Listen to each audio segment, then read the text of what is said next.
Hey Internet, it's a dark time for cinema. A time of long journeys, cold nights, and super boring movies. That's right, it's the January-February movie drought, or as we like to call it here at Thoughts We Might Have Had, Janbuary.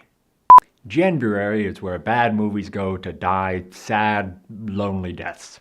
Hollywood is busy with the Oscars and award shows and movies that were actually good, and film execs just try and get their movies watched by people desperately trying to get out of the cold and forget their sad, lonely lives and the fact that it's winter and Christmas is over and there's 6 months left till summer. It's just dark times. When movie executives watch a movie and think to themselves, wow, that sucked, they release it in January.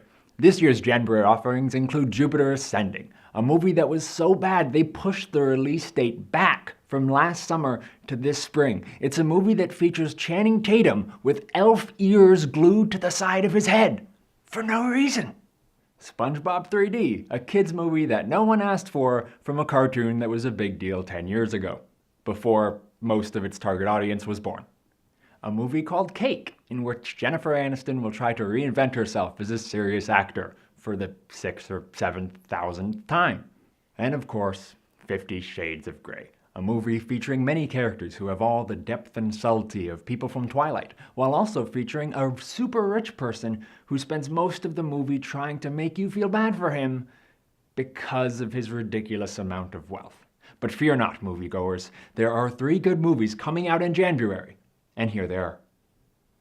First off, this very weekend, Taken 3 comes out. Now, Taken 3 features a lot of Liam Neeson punching people in the face, and Famke Janssen dies super early on. If there was no dialogue and just those 2 things happen, I would pay $10 to see it. Add in the fact that it's Liam Neeson's awesome voice, and the fact that this movie actually looks different from Taken 2, which was a lot like Taken 1, except for... Okay, so it was exactly like Taken 1. But this one looks different, and it's gonna be awesome. Next, we have American Sniper, which is a movie starring Bradley Cooper where he plays an American who, snipes people. It's not the most original title ever, but then again, it's also not a movie made by the people who made the last 2 Matrix movies, featuring what is quite possibly the actual corpse of Eddie Redmayne. Finally, you have Kingsman: The Secret Service, a movie that pokes fun at the James Bond spy genre while also telling a great story, featuring great action, and starring Colin Firth and Sam Jackson. I mean, what more could you ask for? So fear not, Internet.